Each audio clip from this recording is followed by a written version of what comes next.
Bugoy!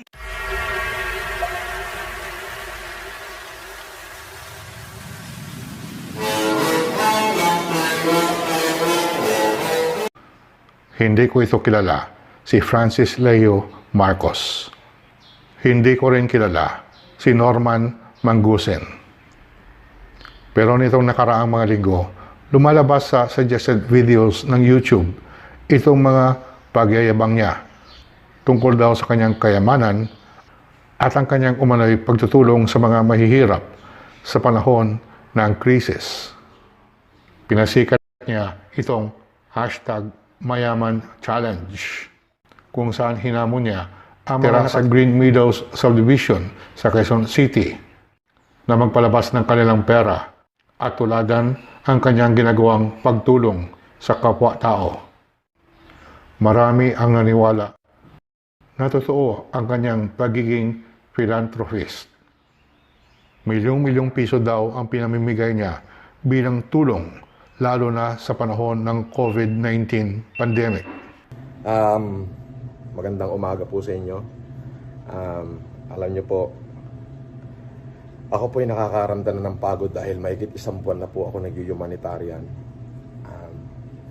Wala naman po akong ibang hinangad kundi ang makatulong sa ating mga kababayan. Ni minsan, hindi ko hinangad yon na manakit ng tao. Ngunit ang akin lamang pong pinagtataka ay sa kabila ho ng aking pagtulong ay napakarami ho talagang gusto kong pabagsakin. Kung ano-ano na ho yung ganyan lang ginagawang pamamaraan para pabagsakin ako. Meron dyan yung kunyari ay kakampi ko, bago'y hindi ko naman ho nakikita at nakakausap, bago'y sasabihin na minaliit ko siya. So hindi ko alam yan. Yan ay mga vlogger. Pero may mga bagay ho na hindi ko na ho kayang dalin ng aking puso. May mga bagay na hindi na ho kaya ng dibdib ko. Apektado rin ho yung mga kapatid ko, sa ina at yung ate ko. Apektado ho ayaw ko talaga magsalita ng ganito, but I have to put this on end kasi nasasaktan na ako Kumbaga ang layunin ko lang naman ay makatulong sa ating mamamayan. Hindi naman ako namumulitika, tahimik naman yung buhay ko, pati ho yung aking inay nauungkat pa. Ayaw ko na hong palabasin ng aking ina. Pero kung kinakailangan siya'y lumabas, lalabas ko siya. Ako ho'y napapagod na.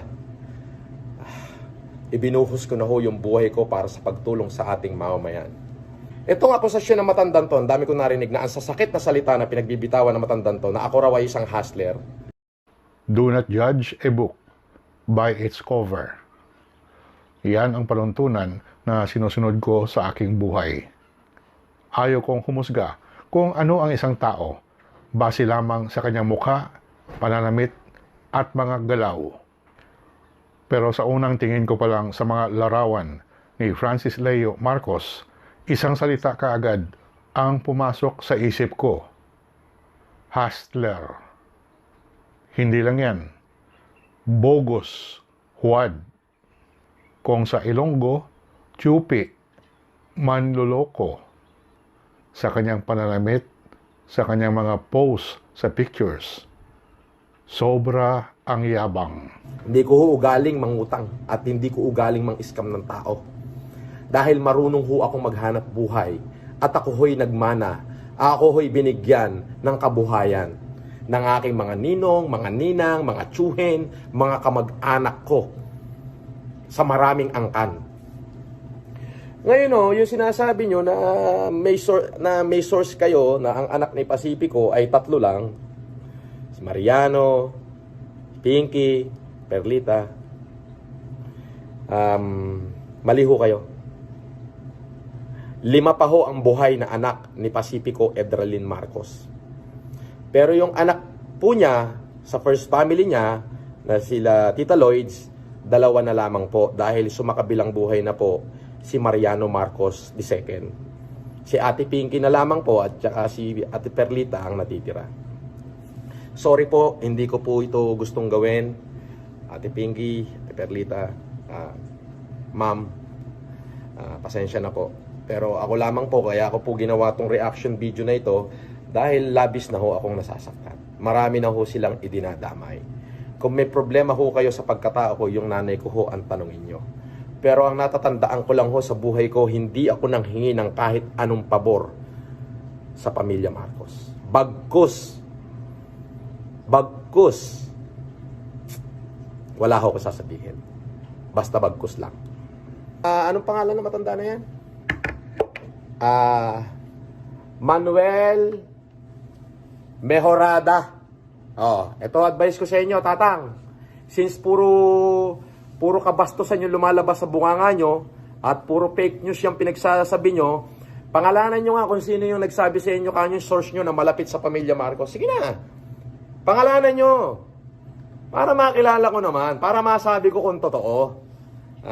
Kayo naman yung mga ibang basher, dikit kayo ng dikit na pinipilit nyo ko idikit kay senator, pinidikit nyo kay Bongbong, kay First Lady. Bakit nyo gagawin yun? Unang-una, wala naman ho akong ano para sa kanila. Di ho ba? Kaya wag nyo na hong idikit. Okay, yung pangalan ko sa kanila. Kung ako'y Marcos, yun ay gusto ng aking ina. Ngayon, kung nababalitaan nyo ho na may nagsasabi dyan na ako daw ay anak ng Pasipiko, etc., etc., ay dapat ho, doon kayo magtanong sa anak ng Pasipiko. Wag nyo hong kalampagin, wag nyo nang guluhin yung first family na nananahimik. Nananahimik ko si Senator Marcos, nananahimik si Senator Amy, nananahimik ang unang ginang. Ginugulo nyo. Doon ho kayo mag-complain. Doon sa anak ng Pasipiko, dahil napapabalita nga ho na ako daw ay anak ng Pasipiko. Balita lang ho yun. Ngayon, masasabi ko kung sino ho ako, nanay ko ho ang gumawa niyan. Hindi ko ho yung kagustuhan. Kaya lang itong matandang ito, hindi ko alam kung gaano kabalasubas itong matandang to. Eto? Ay, hindi ko alam eh. Ang daldal ho nito. Ang source daw niya ay malalapit sa mga Marcos. Pangalanan niyo ho kung sino yung source niyo. May mga kaibigan ako na malapit kay dating First Lady Imelda Romualdez Marcos at kay dating Senador Ferdinand Bongbong Marcos Jr. Pagkatapos ng 2 linggo na investigative journalism, nakarating ako sa konklusyon na si Francis Leo Marcos ay isang bogus, isang huwad, isang scammer. Ginagamit niya ang kasinungalingan upang itaguyod ang masamang layunin, ang panloloko sa taong bayan.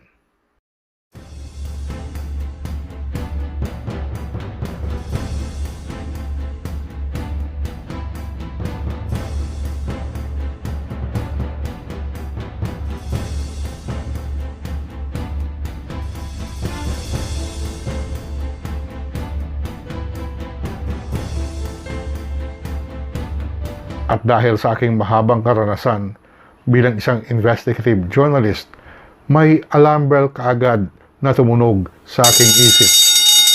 May masamang layunin ang taong ito. Ginagamit nilang ang imahen ng isang matulunging tao upang makamit ang layunin na ito. I'm sorry to tell this, pero alam nyo, napupuno na rin ako eh. Na tingnan nyo, inaabot ho ko ng umaga para lang mapaglingkuran ko yung mamayang Pilipino. Alam nyo, kung anong oras na. Ayan o, alas 4 na. Bakit ho ako'y gising pa? Eto o, yung madaling araw na darating para ma-pick up ho itong 200 PPE na ito. Ayan. At yung mga gatas na nandito ngayon. Kaya advice ko sa iyo, tatang, anong pangalan? Manuel Mejorada. Yang nalalabing buhay mo, dapat inuukol mo na lang sa paggawa ng kabutihan. Dapat yan inuukol mo na lang sa paggawa ng mabuti. Ang tanda-tanda mo na ho, chismoso ka pa. Ay hindi ka ho mapupunta sa langit niyan. Ngayon, kung ikaw ay may awa ho sa kaluluwa mo, ay dapat yung edad mo gumawa ka na ho ng mabuti. Tama ho? Fake news ho yung pinagsasabi nyo. Hindi ho 3 ang anak ng Pasipiko. 6 ho. 5 pa ho yung buhay.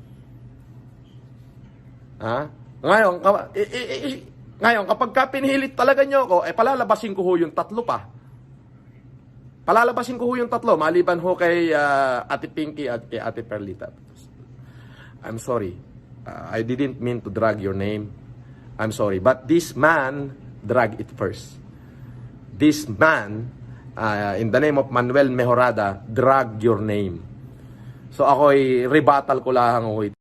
Anyway, katulad sa sinabi ko sa mga video ko kay Kim Chu, nahuhuli mo ang isda sa kanyang bunganga. Sa pagbasa ko pa lang sa official biography ni Francis Leo, natuklasan ko kaagad ang kasinungalingan. Para sa akin, pag nagsinungaling ang isang tao tungkol sa kanyang sarili, lahat na sasabihin niya o gagawin niya ay zero credibility. Paano ko nasabi yun? Sa press release tungkol sa sarili, sinabi ni Francis Leo na graduate siya sa National High School ng Massachusetts. Nag-graduate din daw siya sa Massachusetts Institute of Technology. Kahit hanggang dito lang tayo, wasak na kaagad ang kwento ni Francis Leo Marcos. Akala niya siguro tanga ang lahat na Filipino. Nasaan ba itong sinasabi ni Francis Leo na National High School ng Massachusetts? Ang Massachusetts ay isang state sa Amerika. Wala po silang National High School doon. Hindi po katulad sa Pilipinas na ang mga public high schools ay tinatawag na National High School. Hindi pa siya kontento sa ganoong pagsinungaling. Sinabi niya pa na nag-graduate siya sa kolehiyo mula sa MIT, isa sa pinakasikat na universidad sa buong Amerika at buong mundo. Science and Engineering ang mga kurso doon. Wala sa kanilang curriculum ang panloloko sa kapwa-tao. Baka akala ni Francis Leo na ignorante ako tungkol sa MIT. Ayaw ko pong magyabang pero nakapunta na po ako doon noong July 2016. Nabisto kaagad natin na isang drawing itong buhay ni Francis Leo. Kahit man ang graduation pictures sa MIT at sa kanyang National High School ng Massachusetts, walang may pakita si Francis Leo. Si Francis Leo walang maaring ipakita kasi hindi totoo. Francis Leo Marcos, bakit ka nagsinungaling kung saan ka nagtapos sa iyong pag-aaral? Bakit kailangan mo magpanggap na sa MIT ka nag-graduate ng kolehiyo? Baka diploma mula sa rekto meron ka. But I am 101% sure na gawa-gawa mo lang itong bahagi ng buhay mo. Sinungaling ka. May kasabihan tayo mga Filipino na ang sinungaling ay kapatid ng magnanakaw. So the question is, bakit niya ginawa ito? Isa lang po ang maaring dahilan. Gusto niyang paniwalaan siya ng ibang tao na talagang mayaman siya. Pero kung tunay siyang mayaman, hindi na niya kailangan mag-drawing pa tungkol sa kanyang pagkatao. Marami akong kaibigan na naging bilyonaryo kahit na dumaan sila sa kahirapan. Sa totoo lang, mas magandang pakinggan ang success story ng isang tao na galing sa kahirapan ay sumikap upang magtagumpay at maging mayaman. Yung tinatawag na rags to riches story. Hindi po ba? Kung talagang mayaman ka, Francis Leo Marcos, hindi na kailangan ang dekorasyon sa iyong buhay. At lalong hindi kailangan ang kasinungalingan. Isa lang talaga ang ibig sabihin nito. Si Francis Leo Marcos ay bugos na bilyonaryo. Kahit sa kanyang kilos at salita lang, nahalata ko kaagad na nagkukunwari siya. Gusto niyang mahulog sa kanyang kapangyarihan ang mga ignorante na maniniwala sa kanya. Sigurado sasabihin niyo Tumutulong naman siya Namimigay ng bigas at pagkain sa mga nangangailangan sa panahon ng COVID-19 pandemic. Hindi po yan kataka-taka. That is hardly surprising. Yun po talaga ang modus operandi ng tinatawag na conman, manloloko, fraudster, estafador. Katulad ng mga tao na nagbebenta ng fake gold bars, peke na bareta ng ginto.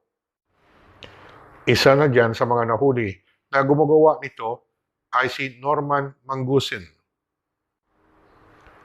Si Norman Mangusin at si Francis Leo Marcos ay isang tao lang.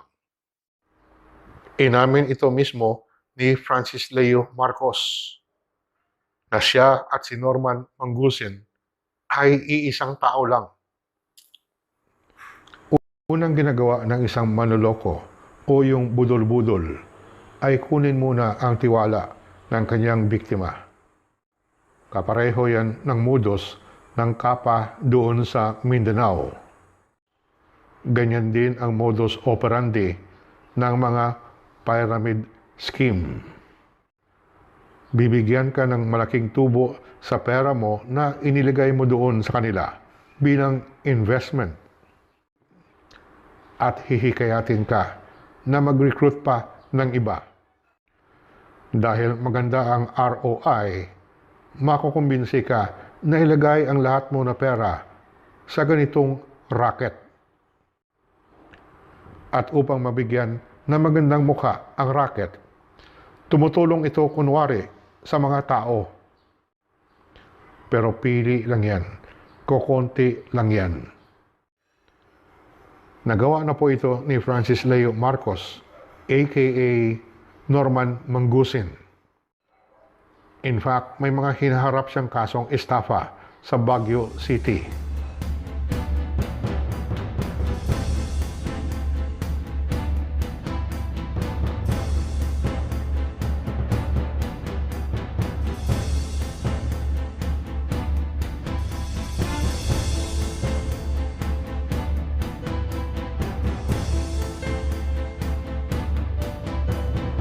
Sorry po Ate Pinky, hindi ko po ito gusto mangyari. Pero nasasaktan na ho ako sa pinagsasabi ng matandang to Itong si Manuel Mejorada. Ito, pakita pa nga natin yung mukha nito isang beses pa. Ito ho. Yan.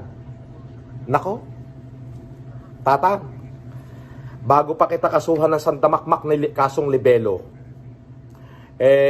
itahi mo na yung bunganga mo. Ang advice ko na lang sa'yo, Tang, yung nalalabing buhay mo, ituon mo na lang sa paggawa ng mabuti sa tao. Ituon mo na lang yung nalalabing buhay mo na gumawa ka ng mabuti, matuto kang tumulong, kung ano yung lakas mo, ibigay mo sa mga mahihirap. Ito, tandaan nyo, sinabi ng Biblia, what you do, kung ano ang ginawa mo sa pinakamababang uri ng aking brethren, ay ginagawa mo sa akin. Kaya just to put this to an end, Manuel Mejorada, alam nyo, hindi naman maganda kapag sinabi kong titirisin ko kayo. Hindi rin naman maganda pag pinatulang ko kayo. Tinatrial nyo ako by publicity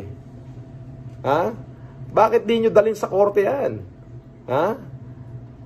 Grabe. So tatapusin ko na to Ang akin na lang masasabi, itong matandang yan ay puro kasinungalingan at fake news ang pinagsasabi. Yung kanya, isa lamang ang source nila paulit-ulit paikot-ikot. Yun kasi ng aking mga litrato noon, alam nyo yung inedit-edit lang yan. Basta ito yan, ako alam ng buong Pilipinas na ibinuhos ko yung sarili ko, lahat ng meron ako para sa mga Pilipino ngayong may epidemya. Yun po yun. So, sir, ipinapanalangin kita na bigyan ka ng Diyos ng tamang kaisipan. Ipinapanalangin ko ang iyong kaluluwa na sana magkaroon ka ng upuan sa langit. Yun na lamang Pasensya na ho kayo, reaction video ko lang ito. Ipinapanalangin ko na magkaroon kayo ng upuan sa langit. Maraming salamat po sa inyo. Ipagpatuloy nyo po yung ginagawa nyo. Pagpatuloy nyo. At sana magkaroon kayo ng upuan sa langit.